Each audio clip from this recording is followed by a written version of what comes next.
Keluarga menyampaikan adanya kejanggalan dalam keterangan kematian personel Satuan Tugas Mobile RIPNG Batalion Infanteri 7 Marinir Letu Eko Damara.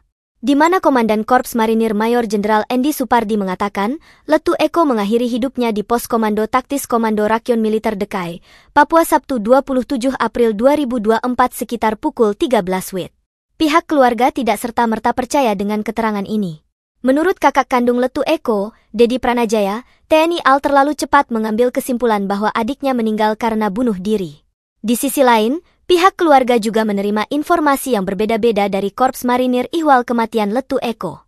Prajurit TNI tersebut sempat disebut meninggal karena depresi akibat sakit malaria, terlilit utang, termasuk adanya bekas luka tembak dari atas telinga kanan yang menembus ke kening kiri. Pihak keluarga juga menemukan luka bakar seperti disulut rokok di punggung dan luka lebam di punggung, mata, bawah ketiak, lutut kanan, dan kaki kanan jenazah.